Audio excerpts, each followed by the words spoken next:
Okay, here's Eddie here. This is a very important announcement about cancer and smoking. None of the things they claim today cause cancer. Not smoking, not pollution. Bad diet, yes, doesn't help.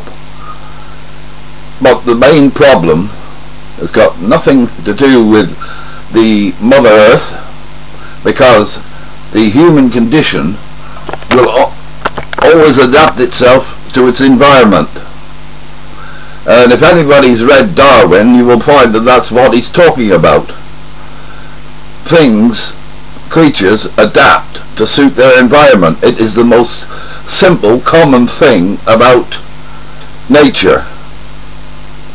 Now, I'm going to tell you a thing about what causes cancer, what causes HIV, and what causes asthma, and why the young get it and why the old get it, mainly. Although now the middle of the road people, the middle-aged people, are starting to get it more. I haven't got cancer. I've smoked since over 60 years. I was on 10 a day at the start for 6, and then I found up with my level at 25 to 30. It depends on about a day I had, how many I smoke. Unfortunately, because I don't get cancer, I suffer from something else. And the people responsible for the condition I have, and the condition of the people that are now getting all these diseases, is mollycoddling. We were not designed to work like that. When I was a kid, I played in mud, I fell into streams, I climbed up trees, I even fell down a tree once, didn't do myself much harm, because you were small and light. The reason is, when you grow up like that, your immune system is developing from the young age up to the age of 17, roughly. And from the age of 50 down upwards, it starts to deteriorate. Now, because of this, the old and the young get these conditions. Now, what has happened is that we're wiping out all these diseases, preventing them. When I was a child, they were inoculating for diphtheria and all these to protect the babies. Everything was, oh, you got to be clean. I mean, it was a sort of Florence Nightingale throwback. Unfortunately, what happens when all these things occur is the jolly old immune system, which is really brilliant. And if you want to learn about the immune system, watch a TV program called House. I learned a lot from that. And my condition I've had for 55 years. It wasn't diagnosed. Sorry, my maths wrong. Yeah, it wasn't diagnosed till 1963. It started in 1957 when I was at the age of 17. And what happened? What the reason for it happening is the immune system. I got too good of an immune system. It's too strong. Because of the way I was brought up, my immune system developed to protect me from these things. Now, believe it or not, I bet you ladies out there today with children are wiping down with Dettol, or, sorry, I shouldn't have used that name, disinfecting, keeping the place spotlessly clean, vacuuming, shampooing, keeping everything spotlessly clean. But what happens if you overdo these things and you overprotect? The immune system has nothing to do. Now, basically, because of this, we've now wound up with people in the country that are either have too strong an immune system or too weak an immune system. Now, I've been an idiot because of this, because I've been taking the advice and having the flu vaccination every year, because I'm 74 years old now, and they say you're at risk if you're over 65. That is poppycock. The age has got nothing to do with it. It's entirely to do with how your immune system is developed, and that is the real reason. Now, HIV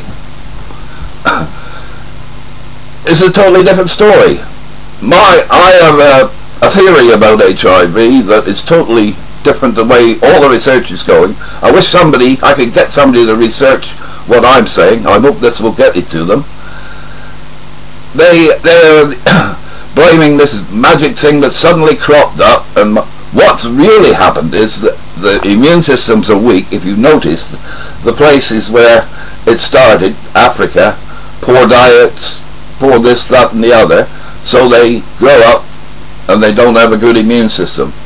Now, they're lucky in one sense because they're not overprotected, but because of the conditions that they live under, that harms the immune system. It's all autoimmune, all these things, and I can tell you what happens.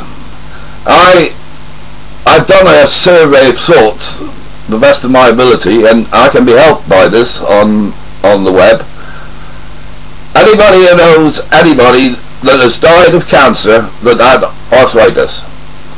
Now, arthritis, I was told there were two, rheumatoid and osteo.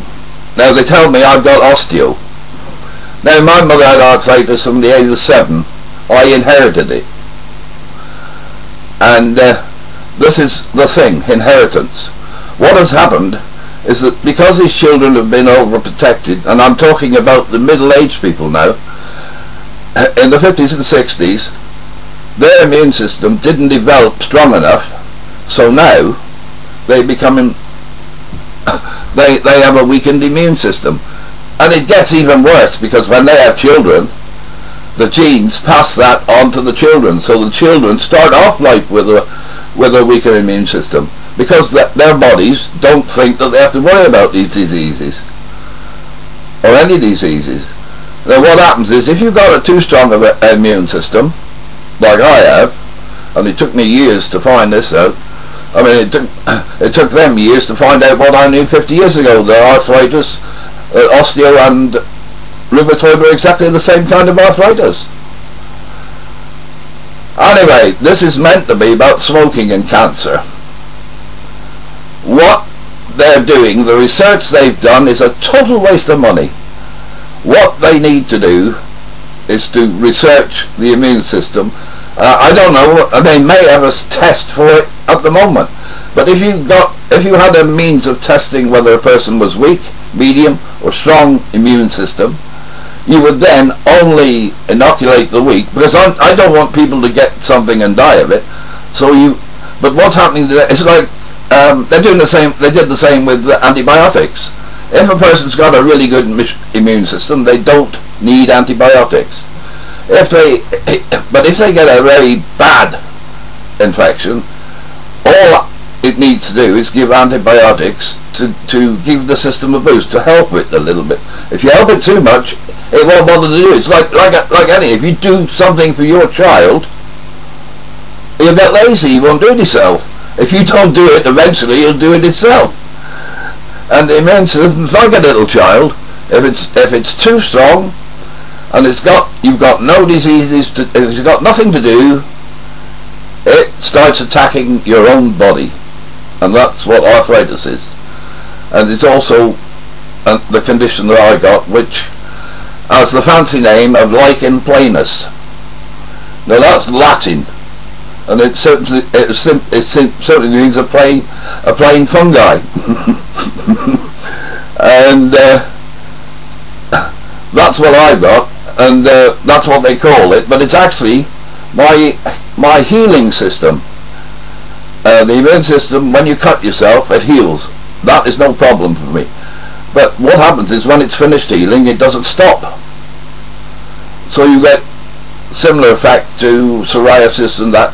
If you saw the Singing Detective film, you'll know how it was flaking off and all that. That is the immune system building up too much skin, keep repairing something that doesn't need repairing. And this is something I've told people all my life. If it works, don't fix it. And the internet is atrocious at that. And I want to go on to further things, because tallying them up with HIV and whatnot. HIV, a good strong person, it's been there all the time. What they're doing is the antibodies. Now, if a person's got antibodies, that doesn't mean they're ill. It means their body is fighting the disease, whatever it is. What you need to know is whether they've got enough antibodies to destroy disease. And and if you don't know that, and you treat the wrong way, you make things worse. Now, I finally talked the doctor into prescribing me prednisone, which, if you've ever seen the program House, you'll know all about, because he uses it as a diagnostic tool. He'll say, give prednisone. If it gets better, it's autoimmune. If it gets worse, it's not. It's as simple as that. It's a fungus. And unfortunately, I'm in an even worse situation because I've got two. I've got the autoimmune problem, and I've also got the fungi problem. And if you treat one and not the other one gets worse. So if you treat the fungus, the immune one gets worse, and if you treat the immune one with prednisone, the fungal one gets worse.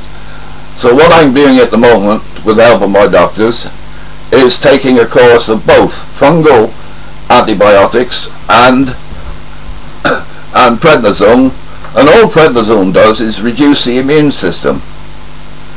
Now, that is the only thing that worries me, because I don't want my immune system to be so weak that I get cancer, and I don't want it to be so strong that it destroys myself, because it's got so bad now it's attacked my stomach, my kidneys, my colon. I've been through hell, because everybody thinks they're looking for cancer all the time, you see, and they won't listen to me when I tell them you're wasting your time looking for cancer. I've actually refused to go to hospital. I was abused so much. I'm going to put further videos about this, because it shouldn't. No man of 74 should have been treated like that. I'm going on a bit here. I'm allowed at the moment to put up longer videos, so I can go on a bit. But I've found that people tend to stop watching the thing after a while, and they miss the thing at the end that applies to them. So watch this video right the way through. And now that's cancer. Now, the reason I say smoking doesn't cause cancer is because, and pollution, is because the immune system will develop itself to suit its surroundings. So if the children are kept away from smoke altogether, their immune system, when it eventually, because believe you me, in life eventually they're going to come into contact with smoke and pollution. So isn't it far better for their immune system to build up to fight it, and instead of protecting them from it? So ladies, remember this: you're not protecting your child, you're killing him eventually. And not only that, if it carry on like this, it will wipe out the entire human race, because every time a new generation comes along, the immune system is going to get weaker and weaker, and eventually there'll be no immune system, and some simple little bug, like a cold virus or anything, the minutest little thing will destroy you. If you've ever seen a film called The War of Worlds, you'll realise that the aliens were destroyed by these bacteria and viruses because they had no immune to them. And the only way you get immune to anything is to be brought up with it. that applies to everything. You start off slowly with anything in life, and eventually you get to your goal. I'm going to put more videos up later on, but this is the end of the first one explaining it in general. I've used this heading, cancer and smoking, because I thought it might attract a bit, and I'm going to Facebook it and Twitter it as well, to get you to watch this video. So on that I will say goodbye. I spent all my life pretending I'm not as clever as I am, and unfortunately I'm fed up with it. When I was at school I was told off for being too clever by half and words like that. No teacher likes it when you correct them, and I was forever doing that. And what was worse, I was usually right. I don't mind if I'm wrong, I'm wrong. I don't mind if somebody can prove I'm wrong. The same with this, what I've said here. If you go ahead and the scientists in this country go ahead and do this, I'm going to keep hammering on. The only ulterior motive I have is to be remembered, because I'm 74 now. I ain't got a lot longer left, and my memory's going a little bit now. So please do all you can to help me. I mean, I've just had a computer expert to look at my computer, and there were some things I knew more about than him, and the things that I didn't know, to him, that's absolutely simple. For instance, my keyboard went haywire, and he said, "You got your numbers lock on." "What the hell's that?" I said. I never used it, because I started off at computers with a Commodore 64. You see on my thing that I'm an electronic engineer. I'm going to split this into two videos because I'm going on a bit now, but the reason I'm going on a bit is because I'll forget. I would like to also say, while I'm speaking, all my videos that you see of me speaking are ad lib. I don't write the script for any of this. I'm talking off the top of my head. That's it, just like that. And if something comes to my mind, I say it. If I don't, 3 seconds later I don't remember what it was, because my brain is working so fast it goes ahead all the time. But until the internet and things like that, I had no way of getting in touch and telling people these things. There'll be more videos on more specific things, like HIV, the reason HIV is here, and where did it come from. As I say, it's simple. It's always been here. It's just that it didn't stand a chance against our immune systems originally. And if they check and test, instead of finding out whether smoking causes cancer, doesn't. It's the weak immune system that causes it. So they need to survey. They're wasting money surveying it. Now I said that any of these the research, for cancer. This is going on the web, so I won't be able to deny it. The cancer research, AIDS, and arthritis research. If anybody will contact me and do research on those things using my ideas and testing my theories, I'm going to be proved wrong. I'm bound to be some, but if only a tenth of it's right, it'll help life. Because otherwise the human race is going to die out, because they'll be so weak, like the aliens that came here in War of the Worlds. And the same thing would happen to us if we go to another planet, and there may be a virus there that we've never come up against before, and that will kill us because we have no immunity against it. Anyway, I've better stop now. I'm going on a bit. But you probably watched it. Isn't he clear today? You say, oh, he's talking real sense today. I put things up on the web, and I don't get a lot of comments, but quite a few comments I get. You're right, Eddie. I put up about the budget the other day, and I'm going on a bit, but I'll carry on. I'll cut. I'll do a cut now, and go on to the other subject afterwards. But I've got to keep going.